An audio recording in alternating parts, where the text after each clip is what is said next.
My name is Arthur. I have 5 daughters. 3 daughters, actually, out of the 5, are pursuing their education. And I think that's pretty darn good. My name is Staci, and I am the youngest of my dad's 5 daughters. And she's 27 years old, and she's a single mom, presently attending college. Through elementary school to high school, I was a little problem. Staci was struggling in high school. I decided to have fun in school. I thought school was all about fun. There was a lot of peer pressure.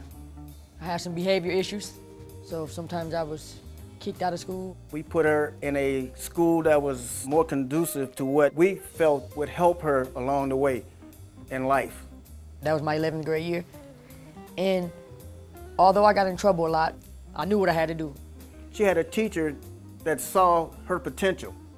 I knew I was going to graduate because I wanted to for myself. It was a very big deal. When I graduated, I felt proud. I didn't attend college. First of all, I couldn't afford it at the time, and I wasn't motivated. I became a 9-to-5 guy. He encouraged me to go to college even though he didn't.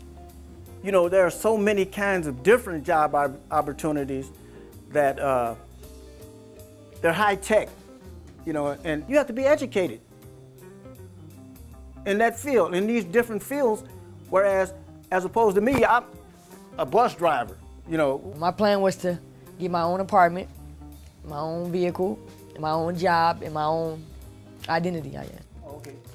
She started working for a nursing home, and I told her, well, Staci, you know, you can do something better to help elderly people. You could become a counselor or some kind of social worker.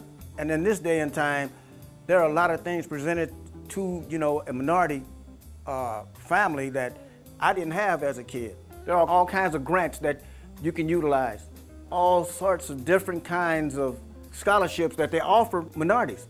It must have clicked because she decided, you know, to quit the job, and she went on to pursue her education. I needed to go to school so that I could do what I want to do and be who I want to be. I've always wanted my kids to do better than what I've done in life, you know, so education would be the way for them. It only takes someone that's going to support them, to get behind them, and to reassure them that what you're doing can help you, your kids. She can be an example for her daughter. So I see myself getting my bachelor's in a few years, and I just see myself being able to provide for my daughter and have that family, even if it's a single family, just being able to be a role model to my own daughter. I think it's one of the best things that ever happened to me in my life, because she's done something I never dreamed I would do, to seek an education where she can get a degree and live better.